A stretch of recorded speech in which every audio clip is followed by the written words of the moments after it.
오늘 말씀은 빌립보서 4장 11절입니다.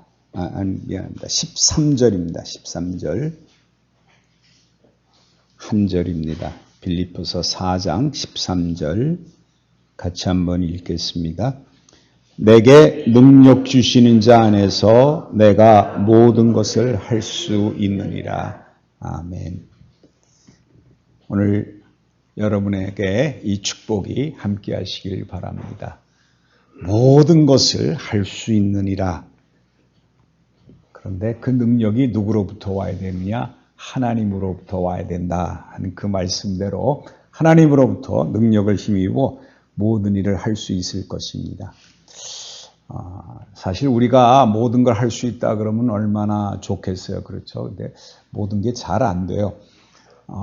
여러분 대통령 투표 누구를 하셨는지 여러분 원하시는 분이 됐을 거라고 생각을 하는데 그 찍은 사람이 그랬는데 여러분 잘 아시지만 이번에 조사에 의하면 우리 윤석열 대통령 후보께서 후보가 아니죠. 당선자께서 앞으로 우리 국정을 잘 수행할 거다라는 기대감으로 투표를 하셨을 텐데 그 잘 할 거라고 믿는 사람이 얼마나 되느냐. 이 여론조사를 또 했죠. 여론조사를 했더니 55%가 나왔어요. 근데 평소 때 모든 대통령이 당선이 되면 70에서 80%까지 나온다 그럽니다. 근데 그 대통령 후보 당선자께서 이분이 잘할 거라고 앞으로 하지도 않았지만 잘할 거라고 나온 평가가 55% 나온 거는 역대 최저라고 합니다. 뽑아놓고서는 믿지를 못해요. 뽑았으면 잘할 거라고 생각하고 그러니까 이번 투표만큼은 정말 최악의 투표였던 것 같아요. 우리가 생각할 때. 내가 왜 이런 말씀을 드리냐면 우리는 생각하기는 내가 택하고 내가 선택해 놓으면 그 모든 게 다 원하는 대로 이루어질 거라고 생각을 많이 갖습니다. 그런데 마음대로 되는 일은 아무것도 없죠. 우리가 성경을 알기는 아는데 말씀을 듣고 말씀대로 살려고 애를 쓰는데도 불구하고 우리는 그렇게 살 수 있는 능력이 없어요. 항상 보면은 후회되는 일이 많고 일주일 지나서 교회에 오면은 또 과거에 지난 한 주일 살아놓은 걸 보면은 마음은 원이로되 육신이 약하여 이 얘기 제일 잘 쓰시죠. 마음은 원하는데 육신이 제일 약하다고. 근데 왜 그럴까요? 왜 그럴까요? 죄송합니다. 저는 요새 할 일도 없고 나갈 데도 없고 그래서 그런지 모르지만 TV를 참 열심히 보는 사람 중에 하나가 되는데 어저께 제가 이사를 이제 사택으로 다시 들어왔습니다. 어저께가 아니라 금요일 날 어저께 비가 온다 그래가지고 부랴부랴 금요일 날 짐을 싸가지고 이사를 들어와서 이제 앉아서 그러니까 너무 힘들고 어려워서 힘들어서 그 이사라는 게 별거 아닌데도 불구하고 그 왔다 갔다 하는 게 좀 힘들었던 모양이에요. 그래서 토요일 날은 조금 무기력해져 가지고 참 편히 쉰다고 이렇게 앉아서 보다가 이제 TV를 보게 됐습니다. 그런데 그 중에 아주 기가 막힌 장면을 하나 봤어요. 저는 이게 정말 하나님이 저에게 크게 주시는 은혜의 말씀으로 봤는데, 어떤 동네에 영도라는 섬입니다. 영도라는 섬. 영도가 지금도 섬이죠. 지금은 그 영도 다리가 있어서 이 다리를 건너다니지만 그 일정 시대 때 얘기예요. 일정 시대 때 배 타고 가는 그 영도 섬에 하숙집이 하나 있는데 그 하숙집에 평양 출신 목사님이 그 하숙집에 잠깐 거하게 됩니다. 그러니까 거하게 되는데 그분이 거기서 있다가 문득 드는 게 뭐니 그 하숙집의 딸이 딸이 원치 않는 임신을 하게 돼요. 일정시대예요. 처녀인데. 그러니까 이게 집안에서는 큰일이 났잖아요. 큰일이 났으니까 이제 조용히 이 목사님이 그 여자를 부릅니다. 그 처녀를 불러서 우리 나가서 식사라도 한번 하자 그래서 식사를 하게 되는데 참 그 당시 참 어렵게 산 건 틀림없어요. 이 여자애가 처녀가 나이가 들었긴 했지만 처음으로 음식점에 가서 외식을 하는 거예요. 그러니까 얼마나 어려운 가정인지 아시겠죠. 예. 근데 우동을 먹습니다. 그 일본식 집에서 우동을 먹으면서 우동을 먹는데 정말 맛있다고 처음 먹어보는 거죠. 뭐 말하자면은. 그러면서 이제 그 여자한테 이 목사님이 조용히 이런 얘기합니다. 내가 원치 않는데 하는 소리 들었는데 당신이 임신했다는 얘기를 들었는데 그 임신한 것을 원치 않은 임신이었으니까 당신 어떻게 생각하는지 모르지만 이 아이를 다른 집에 입양 보내는 게 어떻겠는가? 입양 보내는 게. 그러니까 참 목사님으로서는 많이 생각을 한 거죠. 왜냐하면은 이 처녀애가 애를 낳아가지고 그렇게 어려운데 애를 어떻게 기를 건가? 또 사람들의 사방에 그 보는 눈길이 있잖아요. 우리나라 사람들은 왜 그런 게 많으니까. 그래서 이걸 어떻게 할까 하다가 이제 목사님이 이제 이 얘기를 하십니다. 그렇게 입양 보내는 게 어떠냐라고 얘기하니까 이 여자애가 아주 조용조용하게 이 얘기를 하는데 나는 그럴 수가 없다고.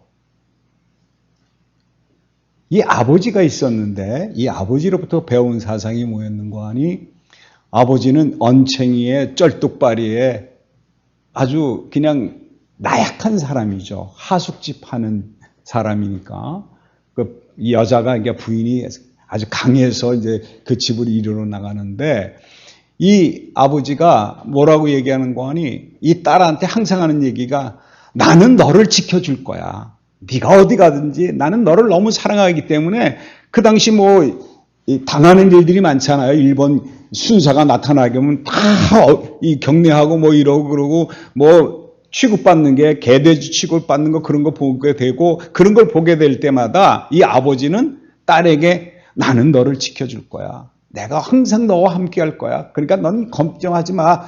그랬는데 사실은 아버지가 9살 때 세상을 떠나고 맙니다. 그러니까 아버지는 자기가 지켜줄 거라고 말은 했지만 지켜주지 못했어요. 그런데도 불구하고 그 마음속에 뭐가 있느냐? 아버지의 사랑을 느끼고 아버지가 그렇게 했다는 걸 아니까 이 처녀에도 뭘 생각하는 거냐? 나는 우리 아버지가 날 사랑했듯이 나도 내 안에 있는 아이를 사랑하다. 그래서 다른 사람에게 절대 줄 수가 없다. 나는 비록 가진 것도 없고 배운 것도 없고 당연히 배운 게 없죠. 여자애니까 뭐 학교도 안 보냈을 거고 그랬으니까 그 뭐 일정시대 뻔한 얘기 아니겠어요. 그러니까 자기는 무식하고 가진 건 없지만 그러나 얘를 사랑하기 때문에 끝까지 나는 얘를 지킬 것이다. 나는 다른 집에 보낼 수 없다. 얘기할 때 이 목사님이 이런 얘기를 합니다. 미안하다. 나는 공부를 많이 하고 성경을 많이 봤기 때문에 내가 지식적으로 성경을 알았지 정말 사랑이 뭔지를 몰랐다. 내가 오늘 너를 통해서 사랑이라는 걸 알게 됐으니까 이제는 진짜 사람의 마음을 알게 돼서 성경이 정말 무엇을 얘기하는지 이제는 나는 알 수 있을 것 같다 하면서 감사하다는 얘기를 하면서 그 다음에 이제 권하는 내용이 있습니다. 뭐라 그러는 거 아니? 그 여자에게 묻는 거예요. 당신 그 아기 아빠를 잊을 수 있겠느냐? 그 사람을 잊고 다른 사람을 만나서 살 수 있겠는가? 그러니까 완전히 그 남자를 잊어버릴 수 있느냐? 그리고 나한테 올 수 있느냐라고 이제 얘기를 합니다. 그래서 결국은 그래서 그것을 떠나는 얘기가 나오는데 저는 그 짧은 그 장면 속에서 목사라는 사람도 열심히 공부를 해서 성경을 많이 알아도 실제적으로 그것이 내 마음에 와서 정말 내 마음에 하나님이 주신 지혜로 그것을 깨닫기 전에는 그저 학문적으로 알고 머리로만 안다는 것을 그가 고백하는 걸 듣고 맞아.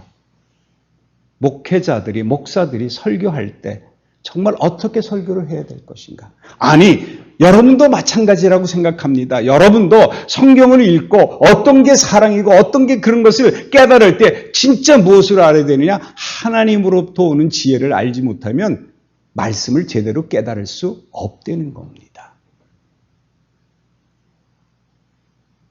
그리고 두 번째는 진짜 구원이라는 건 뭐냐? 진짜 사랑이라는 건 뭐냐? 그 여자에게 물어봤잖아요. 그 남자를 잊을 수 있느냐? 그러니까 모든 것을 잊고 자기에게 당한 모든 것들을 다 잊고 새로운 사람을 만나는 것, 이게 구원이에요. 여러분, 세상에서 여러 가지 힘들고 어려운 일이 있잖아요. 그렇죠? 근데 이 세상을 연연하지 않고 이 세상을 십자가에 못 박고 내가 예수 그리스도와 한 몸이 되는 게 진짜 구원이고 그것이 믿음이라는 것을 여러분 깨달으셔야 돼요.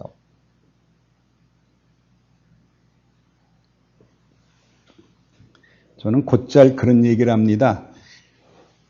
세상의 모든 것들이 다 하나님의 말씀이다라고 저는 느끼기 때문에 어떤 사물을 보거나 어떤 TV의 드라마를 봐도 그 속에서 하나님이 무슨 말씀하시려는가 하고 그것을 저는 찾아내는 사람 중에 하나입니다.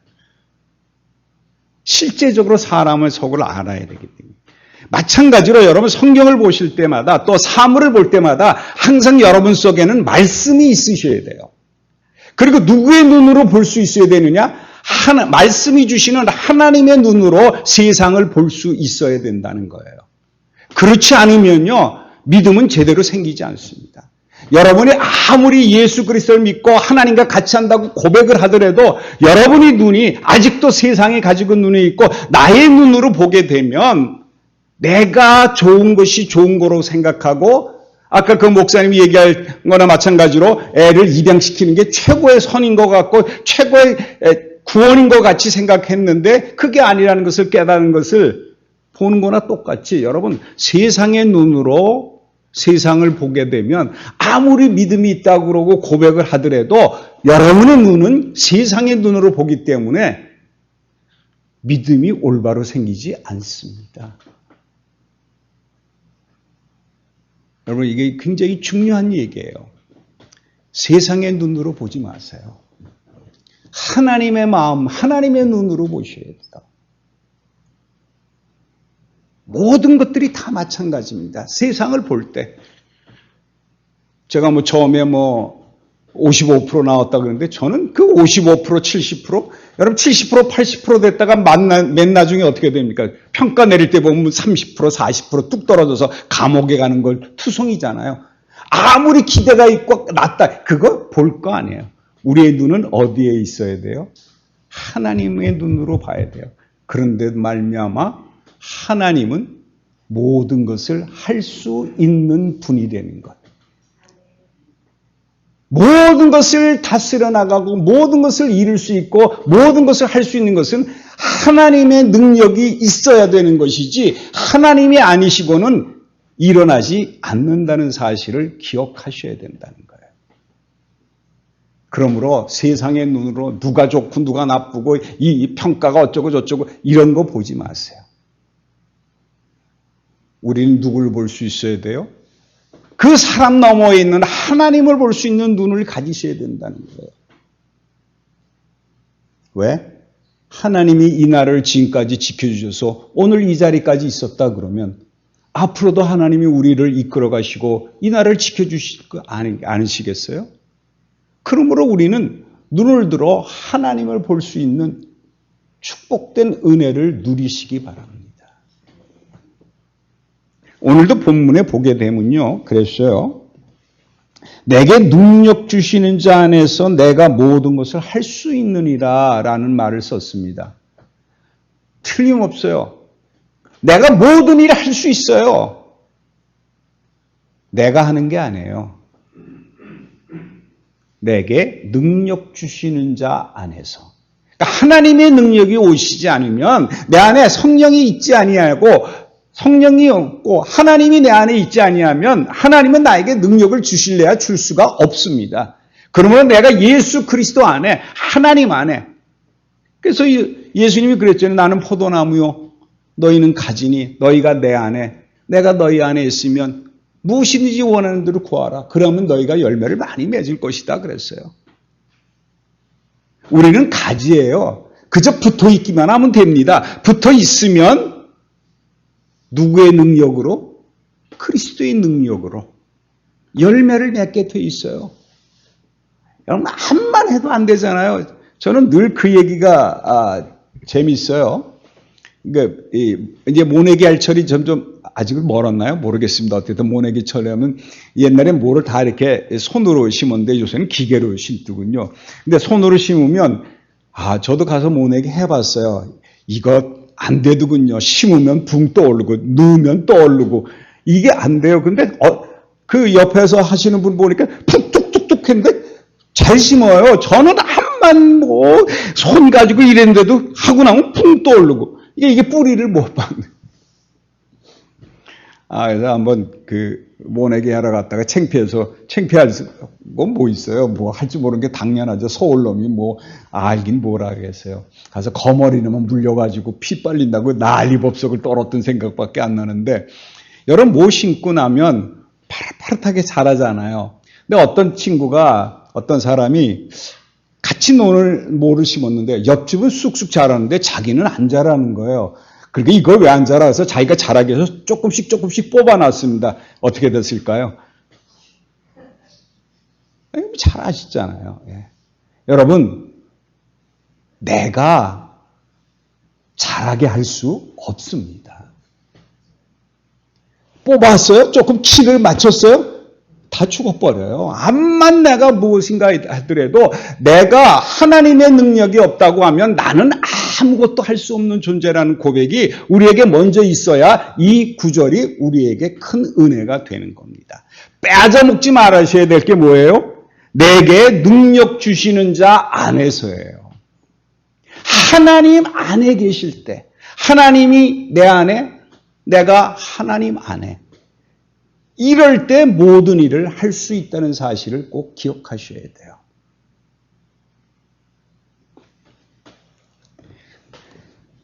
네, 여러분 이게 꼭 기억하셔야 될 게 주 안에 있을 때 모든 능력으로 우리를 강건하게 하시는 분이라는 걸 기억하셔야 돼요. 세상 밖에서 여러분 힘쓸 수가 없습니다. 세상 안에 있으면 세상에 지배받는 것이 당연한 거예요. 근데 오늘 이 본문을 가만 보게 되면 여러분 잘 아시지만 에베소서, 빌립보서, 골로새서, 빌레몬서까지 넘어갑니다만 이게 다 어디서 썼습니까? 옥중에서 썼습니다. 아니 옥중에 갇혀있는 사도 바울이 모든 걸 할 수 있다고 고백하는 이 옥중에서 뭘 할 수 있습니까? 그러니까 여러분 옥중에 있을 때 모든 것을 할 수 있다라고 그 음성이 들렸을 때 여러분 뭐부터 찾으시겠어요? 옥중에 있습니다 지금. 바깥에 나올 것부터 찾잖아요. 그래야 모든 걸 할 수 있는 거 아니에요. 나와야 되잖아요. 근데 나오지 않고 그 안에 있어요. 그 안에 그냥 있으면서 모든 걸 할 수 있대요.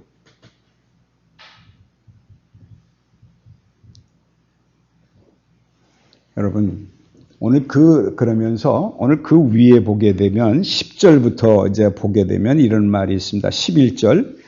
내가 궁핍함으로 말하는 것이 아니라 어떤 형편에든지 나는 자족하기를 배웠노니 나는 비천에 처할 줄도 알고 풍부에 처할 줄도 알아.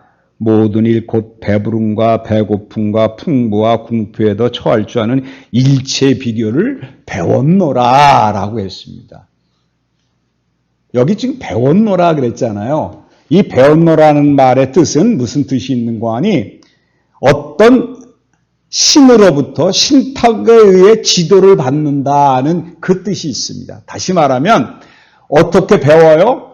하나님이 내 안에 들어오셔서 하나님의 명령을 따라 사는 것을 배웠노라 라는 말로 표현이 된다는 거예요. 그러므로 여러분 이게 배웠다는 얘기는 내가 그쪽으로 내 마음이 그쪽으로 향하게 만들었다는 거예요. 마음이 그쪽으로 향해지게 되니까 어떻게 풍부에 처할 줄 이런 걸 다 배울 수 있고 비천에 처할 수도 있는 것 이런 것들을 전부 다 어떻게 했어요? 다 하나님이 나에게 가르쳐 주셨다는 거예요.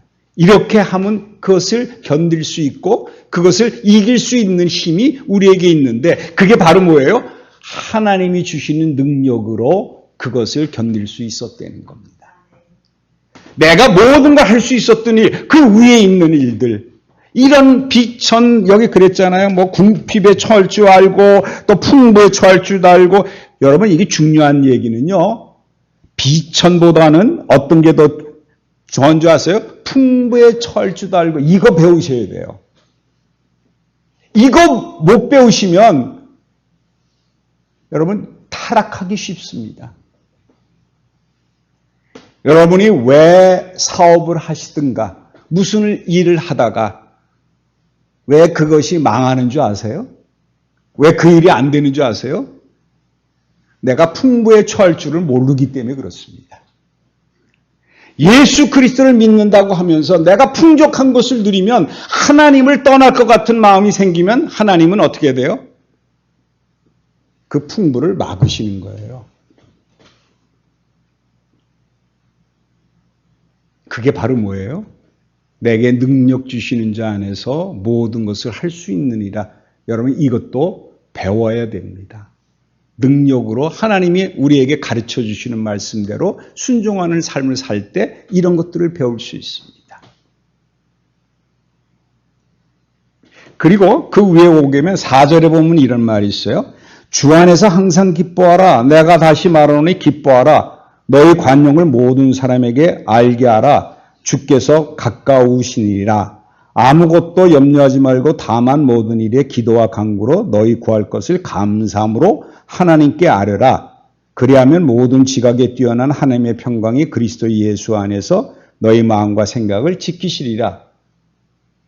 여러분 이거 굉장히 어렵잖아요. 그렇죠? 항상 기뻐하는 거, 뭐 관용을 내가 해야 되는 거, 염려하지 않고 간구할 수 있는 거. 내가 내 힘으로 하려면 이 일이 이루어지지 않습니다. 그런데 오늘 본문에 뭐라고 되어 있죠? 내게 능력 주시는 자 안에서는 모든 것을 할 수 있다. 그 위에 그 모든 일을 할 수 있다는 거예요. 내게 능력 주시기 때문에 내가 항상 기뻐할 수 있고요. 내가 모든 일을 염려하지 않고 간구할 수 있고 기도할 수 있다는 거예요. 그렇게 되면 하나님의 평강이 나를 지켜주신다는 거예요. 그게 누구의 능력이에요? 하나님의 능력이라는 거예요. 여러분이 할 수 있는 일이 아니에요. 자꾸 내가 뭔가 하려고 그러지 마세요. 내가 이렇게 하면 마음이 편해지겠지. 내가 이렇게 하면 뭔가 이루어지겠지. 내가 이렇게 하면 될 것 같지. 아니요. 하나님이 능력 주시지 않으면 모든 일을 할 수 없습니다. 오늘 이 본문에서 모든 일을 할 수 있느니라 하는 말씀은 사실은 사도 바울이 이런 고백입니다. 비록 내가 감옥에 있지만 그럼에도 불구하고 하나님의 말씀은 전파가 되더라 이거예요. 내가 보기에는 감옥에 있게 되고 내가 활발하게 돌아다니면서 선교하고 많은 사람들에게 복음을 전해야 복음이 전파되고 하나님이 이방에게 나에게 맡겨줬으니까 내가 땅끝까지 가야 되는 거 그 부담감이 있었는데 감옥에 있는데 이게 얼마나 답답합니까? 하나님이 이게 뭐예요? 그런데 불구하고 가만 보니까 많은 사람들이 어떻게 해요? 자기를 통해서 은혜를 받고 감옥에 있는데 감옥에서 편지를 쓰므로 말미암아 자기가 발로 가는 것보다 편지를 보냄으로 말미암아 많은 교회가 다시 한번 올바로 설 수 있고 참 복음이 쓰는 것을 보게 되니까 야 맞구나.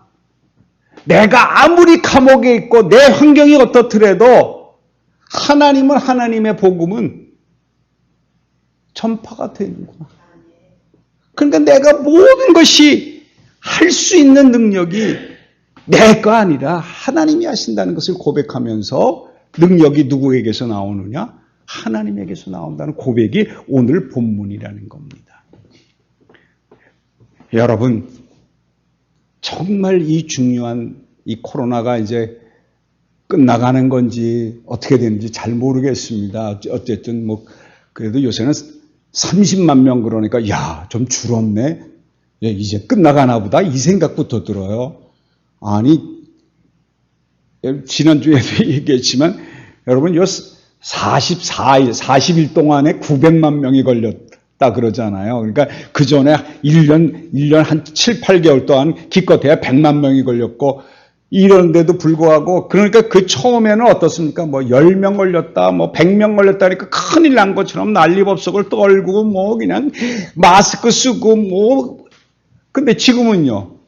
100명이 뭐 수백 배 넘는 30만 명이 됐는데 아, 지난번보다 줄었네. 이제 끝나가는 거야. 우리가 환경을 보게 되면 이런 것을 보게 되면요. 이게 뭐야? 뭐 교회를 가지 못하게 막어 교회 모인 수가 적어. 저는 어저께인가 그저께 TV 보면서 화가 좀 났습니다. 축구 시합 하는데 6만 몇 명이 가득 모였더군요. 아니 그거는 왜 모이는데 왜 교회는 왜 못 모이게 해요? 그 좀 이상하더라고요. 그 가득 찼더라고요. 뭐 그냥 대한민국 외치고 말이에요. 골 넣었더니 뭐 난리법석을 떨고 아니 이게 뭐예요 이게? 왜 교회는 왜 아직도 안 열어줘요? 왜 8명 모이라 그래요? 이게 형편이 안 맞아요. 근데 여러분 그런 거 보고 한탄할 거 없습니다. 그럼에도 불구하고 하나님은 우리에게 능력을 주셔서 우리의 믿음이 올바로 설 수 있게끔 우리를 인도해 주신다는 거예요. 우리 믿음이 흔들리지 않을 수 있게끔 복음이 전파되듯이 나 스스로에게도 강건하게 하셔서 하나님 위에 올바로 설 수 있는 그 능력을 우리에게 주신다는 겁니다. 여러분, 내가 할 수 있는 일이 이 세상에 원하는 일이 다 이루어지는 것보다는 가장 중요한 것은 여러분의 믿음이 올바로 서고 그 믿음이 지켜지는 것 외에는 더 중요한 것이 없습니다. 그러면 이럴 때마다 세상을 보지 마시고요. 내 안에 계신 그리스도께서 그 능력이 있으신 분이고 나는 하나님 안에 있다는 고백이 있게 되면 하나님의 능력이 내 안에 있게 되기 때문에 그 능력을 통해서 모든 일을 할 수 있는 능력이 발휘가 된다는 겁니다. 오늘 세상적인 염려, 근심, 걱정 무엇이 있습니까? 세상을 보지 마세요. 여러분이 하나님 안에 있게 되고 하나님이 너희 안에 거하시면 하나님 예수 그리스도가 내 안에 거하시기만 하면 하나님의 능력이 나를 통해서 나타나기 때문에 여러분은 모든 일을 할 수 있는 자가 된다는 겁니다. 그 모든 일은 하나님의 계획에 있는 것이지 내 계획에 있는 게 아니라는 사실을 기억하십시오. 그러나 지나고 나면 그 일이 지나고 나면 여러분 다 잘 됐다는 거 아시잖아요. 그렇죠?